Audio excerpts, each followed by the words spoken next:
Assalamualaikum warahmatullahi wabarakatuh. Perkenalkan, nama saya Livia Apriani dengan NIM 2902550048 dari Prodi Akuntansi Fakultas Ekonomi Bisnis Universitas Pancasakti Bekasi. Dalam video ini saya akan menjawab 10 soal yang merupakan soal ujian akhir semester genap mata kuliah Bank dan Lembaga Keuangan yang diampu oleh dosen Bapak Dr. Haji Sonhaji SAG MM. Baik, tanpa berlama-lama, langsung ke pembahasan soal nomor 1. Jelaskan pengertian bank dan lembaga keuangan, serta sebutkan dan jelaskan jenis-jenis bank berdasarkan fungsi dan kepemilikannya, beserta perbedaan utama antara bank dan lembaga keuangan non-bank dalam sistem keuangan. Bank adalah lembaga keuangan yang menghimpun dana dari masyarakat dalam bentuk tabungan, giro, dan deposito, kemudian menyalurkannya kembali dalam bentuk kredit, serta menyediakan berbagai layanan keuangan lainnya. Sedangkan lembaga keuangan adalah semua lembaga yang bergerak di bidang jasa keuangan, baik bank maupun lembaga keuangan non-bank seperti asuransi, pegadaian, dan dana pensiun. Berdasarkan fungsinya, bank dibagi menjadi 3 di antaranya. Yang pertama, bank sentral yang bertugas menjaga kestabilan nilai rupiah dan mengatur kebijakan moneter. Yang kedua, bank umum yang melayani masyarakat dengan menerima simpanan, memberikan kredit, dan menyediakan berbagai jasa perbankan. Yang ketiga adalah Bank Perekonomian Rakyat atau BPR yang tugasnya melayani masyarakat terutama UMKM dengan layanan yang lebih terbatas dibanding bank umum. Berdasarkan kepemilikannya, bank terdiri dari yang pertama, bank milik pemerintah, yaitu bank yang sahamnya dimiliki pemerintah seperti Bank BRI, BNI, Mandiri, dan BTN. Yang kedua, bank milik swasta nasional, yaitu bank yang dimiliki pihak swasta Indonesia. Contohnya Bank BCA dan Bank Mega. Yang ketiga, bank milik asing, yaitu bank yang dimiliki investor luar negeri seperti HSBC dan Citibank. Lalu yang terakhir adalah bank campuran, yaitu bank yang dimiliki oleh bersama pihak Indonesia dan pihak asing. Perbedaan utama antara bank dan lembaga keuangan non-bank adalah bank dapat menghimpun dana masyarakat melalui tabungan, giro, dan deposito, lalu menyalurkannya kembali dalam bentuk kredit. Sedangkan lembaga keuangan non-bank tidak menghimpun simpanan seperti bank, tetapi memberikan layanan keuangan tertentu seperti asuransi, leasing, dan dana pensiun. Soal nomor 2. Pada tahun tertentu terjadi peningkatan inflasi di suatu negara akibat naiknya harga bahan bakar dan meningkatnya permintaan masyarakat. Untuk mengendalikan kondisi tersebut, Bank Sentral mengambil beberapa kebijakan, seperti menaikkan suku bunga acuan, melakukan operasi pasar terbuka dengan menjual surat berharga negara, serta meningkatkan rasio cadangan wajib minimum bagi bank umum. Tujuan utama Bank Sentral dalam menerapkan kebijakan moneter tersebut adalah untuk mengendalikan inflasi dan menjaga stabilitas ekonomi. Dengan mengurangi jumlah uang yang beredar, kenaikan harga barang dapat ditekan sehingga daya beli masyarakat tetap terjaga. Selain itu, kebijakan ini juga bertujuan menjaga nilai rupiah dan menciptakan kondisi ekonomi yang lebih stabil. Analisis kenaikan suku bunga acuan dapat mempengaruhi inflasi dan aktivitas ekonomi. Kenaikan suku bunga membuat biaya pinjaman menjadi lebih mahal, sehingga masyarakat dan perusahaan cenderung mengurangi pinjaman. Sebaliknya, masyarakat akan lebih tertarik menabung. Akibatnya, jumlah uang yang beredar dan permintaan barang menurun, sehingga inflasi dapat dikendalikan. Namun, pertumbuhan ekonomi juga bisa melambat karena konsumsi dan investasi berkurang. Peran operasi pasar terbuka dalam mengendalikan jumlah uang beredar. Operasi pasar terbuka dilakukan dengan cara menjual atau membeli surat berharga negara. Jika Bank Sentral menjual surat berharga, uang yang beredar akan berkurang, sehingga inflasi dapat ditekan. Sebaliknya, jika membeli surat berharga, jumlah uang yang beredar bertambah, sehingga dapat mendorong aktivitas ekonomi. Selanjutnya, soal nomor 3. Jelaskan pengertian lembaga keuangan non-bank atau LKBN dan sebutkan serta jelaskan minimal 4 jenis LKBN beserta fungsi utamanya dalam sistem keuangan di Indonesia. Lembaga keuangan non-bank atau LKBN adalah lembaga yang memberikan layanan keuangan kepada masyarakat, tetapi tidak mengimpun dana dalam bentuk tabungan, giro, atau deposito seperti bank. LKBN berperan melengkapi layanan keuangan dan mendukung pertumbuhan ekonomi. Beberapa jenis LKBN beserta fungsinya, yaitu yang pertama, perusahaan asuransi berfungsi memberikan perlindungan terhadap risiko seperti kecelakaan, kesehatan, atau kerugian harta benda. Yang kedua, yaitu perusahaan pembiayaan atau leasing, berfungsi memberikan pembiayaan atau kredit untuk pembelian kendaraan, alat berat, atau barang lainnya. Yang ketiga, dana pensiun, berfungsi mengelola dana peserta agar dapat memberikan manfaat saat memasuki masa pensiun.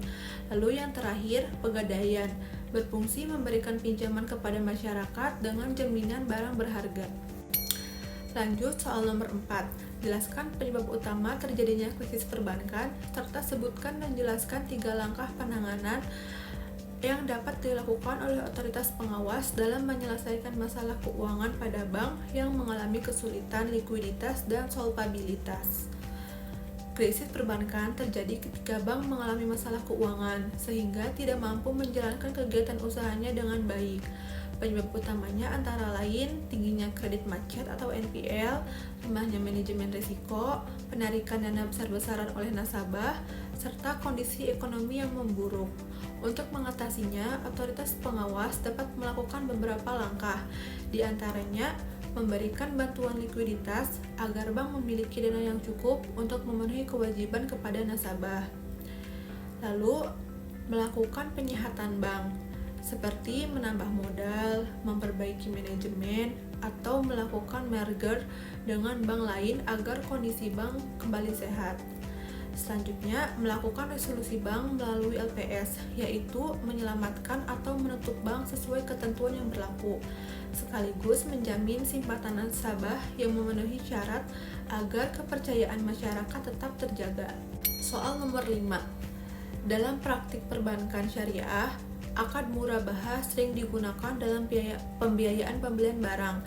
Jelaskan pengertian akad murabahah, mekanisme pelaksanaannya, serta kelebihan dan kelemahannya bagi bank maupun nasabah. Akad murabahah adalah akad jual beli dalam perbankan syariah, di mana bank membeli barang yang dibutuhkan nasabah, kemudian menjualnya kembali kepada nasabah dengan harga pokok ditambah keuntungan atau margin yang telah disepakati di awal. Mekanismenya dimulai saat nasabah mengajukan pembelian untuk membeli suatu barang. Setelah disetujui, bank membeli barang tersebut dari penjual, lalu menjualnya kepada nasabah dengan harga yang sudah ditambah margin keuntungan. Selanjutnya, nasabah membayar sesuai kesepakatan, biasanya dengan cara dicicil. Kelebihan akad murabahah adalah harga dan besar cicilan sudah pasti sejak awal, sehingga nasabah mengetahui jumlah yang harus dibayar. Selain itu, akad ini sesuai dengan prinsip syariah karena tidak menggunakan bunga. Sedangkan kelemahannya, nasabah tetap harus membayar sesuai perjanjian, meskipun harga barang di pesanan turun. Dan bagi bank, terdapat risiko jika nasabah terlambat atau gagal membayar cicilan. Soal nomor 6. Jelaskan pengertian kredit, unsur-unsur kredit, serta prinsip PEPSI dalam pemberian kredit oleh bank. Kredit adalah penyediaan dana atau tagihan oleh bank kepada nasabah berdasarkan perjanjian, yang wajib dikembalikan dalam jangka waktu tertentu beserta bunga atau bagi hasil sesuai ketentuan. Kemudian, unsur-unsur kredit meliputi kepercayaan, yaitu keyakinan bank bahwa nasabah mampu mengembalikan pinjaman. Lalu jangka waktu, yaitu batas waktu pelunasan.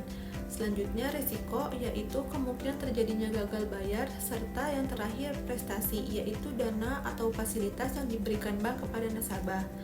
Dalam memberikan kredit, bank menggunakan prinsip PEPSI, yaitu karakter, menilai kejujuran dan etikat baik nasabah. Lalu capacity, menilai kemampuan nasabah dalam membayar pinjaman.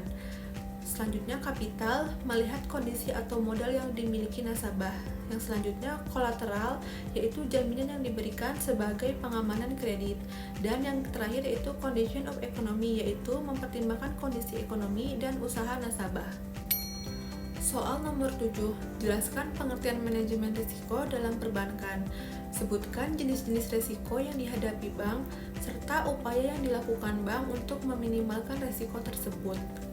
Manajemen risiko adalah proses mengidentifikasi, mengukur, mengendalikan, dan memantau berbagai risiko yang dapat mempengaruhi kegiatan operasional bank. Tujuannya adalah agar bank dapat tetap sehat, aman, dan mampu menjalankan usahanya dengan baik. Beberapa jenis risiko yang dihadapi bank antara lain, yang pertama yaitu risiko kredit, yaitu risiko akibat nasabah tidak mampu membayar pinjaman. Yang kedua, risiko likuiditas, yaitu risiko ketika bank kesulitan memenuhi kewajiban jangka pendek. Yang ketiga, risiko pasar, yaitu risiko akibat perubahan suku bunga, nilai tukar, atau harga pasar. Yang keempat, risiko operasional, yaitu risiko yang disebabkan oleh kesalahan sistem, teknologi, atau sumber daya manusia. Untuk meminimalkan risiko tersebut, bank melakukan analisis kredit dengan prinsip PEPSI, menerapkan manajemen risiko yang baik, melakukan pengawasan secara rutin, serta mematuhi peraturan yang ditetapkan oleh OJK dan Bank Indonesia. Soal nomor 8, jelaskan peran otoritas pengawas perbankan dalam menjaga stabilitas sistem perbankan, serta sebutkan dan jelaskan 3 instrumen utama pengawasan perbankan yang digunakan untuk memastikan bank beroperasi sesuai prinsip kehati-hatian atau Prudential Banking Principle. Otoritas pengawas perbankan seperti OJK berperan mengawasi kegiatan bank agar tetap sehat, aman, dan sesuai dengan peraturannya. Tujuannya adalah menjaga stabilitas sistem perbankan, melindungi nasabah, serta meningkatkan kepercayaan masyarakat terhadap dunia perbankan. 3 instrumen utama dalam pengawasan perbankan. Yang pertama, pengawasan langsung atau on-site supervision, yaitu pemeriksaan langsung ke bank untuk menilai kondisi keuangan, manajemen, dan kepatuhan terhadap peraturan. Yang kedua, pengawasan tidak langsung atau off-site supervision, yaitu pengawasan melalui laporan keuangan dan laporan berkala yang disampaikan oleh bank. Dan yang ketiga adalah penerapan prinsip kehati-hatian atau Prudential Banking Principle, yaitu memastikan bank menerapkan manajemen risiko, menjaga kecukupan modal, kualitas aset, serta memberikan kredit secara hati-hati. Soal nomor 9, jelaskan pengertian pasar modal, sebutkan fungsi pasar modal bagi perusahaan dan investor, serta jelaskan peran Otoritas Jasa Keuangan atau OJK dalam mengawasi kegiatan pasar modal di Indonesia. Pasar modal adalah tempat bertemunya pihak yang membutuhkan dana, seperti perusahaan, dengan pihak yang memiliki dana, yaitu investor, melalui perdagangan instrumen keuangan seperti saham dan obligasi. Bagi perusahaan, pasar modal berfungsi sebagai sarana untuk memperoleh tambahan modal guna pengembangan usaha. Sedangkan bagi investor, pasar modal menjadi tempat untuk berinvestasi dan memperoleh keuntungan, baik dari dividen, bunga obligasi, maupun kenaikan harga saham. Dalam pasar modal, OJK berperan mengawasi seluruh kegiatan berjalan secara adil, transparan, dan sesuai dengan peraturan. OJK juga melindungi investor, mengawasi pelaku pasar, serta mencegah terjadinya pelanggaran seperti penipuan atau manipulasi pasar. Yang terakhir, soal nomor 10. Sebuah lembaga keuangan sedang merancang strategi jangka panjang untuk menghadapi perkembangan teknologi seperti AI, blockchain, dan sistem pembayaran digital yang semakin luas digunakan. Namun, di sisi lain muncul kekhawatiran terkait keamanan data, regulasi yang belum sepenuhnya adaptif, serta risiko kehilangan kepercayaan nasabah. Jelaskan peluang dan tantangan yang dihadapi oleh lembaga keuangan dalam menghadapi perkembangan teknologi tersebut. Berikan rekomendasi strategi agar lembaga keuangan dapat berkembang secara berkelanjutan di masa depan. Perkembangan teknologi seperti AI, blockchain, dan sistem pembayaran digital memberikan banyak peluang bagi lembaga keuangan. Teknologi ini dapat membuat layanan menjadi lebih cepat, efisien, mudah diakses, serta meningkatkan kualitas pelayanan kepada nasabah.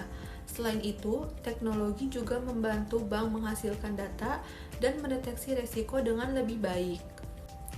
Namun, ada beberapa tantangan yang harus dihadapi seperti resiko kebocoran data, ancaman, kejahatan siber, regulasi yang belum sepenuhnya mengikuti perkembangan teknologi, serta kemungkinan menurunnya kepercayaan nasabah jika terjadi gangguan keamanan. Agar dapat berkembang secara berkelanjutan, lembaga keuangan perlu meningkatkan sistem keamanan data, menerapkan teknologi secara bertanggung jawab, memenuhi regulasi yang berlaku, meningkatkan kompetensi sumber daya manusia, serta terus berinovasi sesuai kebutuhan masyarakat. Jadi, perkembangan teknologi memberikan peluang besar bagi lembaga keuangan, tetapi harus diimbangi dengan keamanan yang kuat, kepatuhan terhadap regulasi, dan pelayanan yang baik agar kepercayaan nasabah tetap terjaga. Demikian jawaban soal ujian akhir semester mata kuliah Bank dan Lembaga Keuangan yang dapat saya sampaikan. Saya mengucapkan terima kasih banyak kepada Bapak Dr. Haji Son Haji SHGMM atas perhatian dan kesempatannya yang telah diberikan. Mohon maaf apabila terdapat banyak kekurangan dalam penyampaian maupun isi jawaban saya. Wassalamualaikum warahmatullahi wabarakatuh.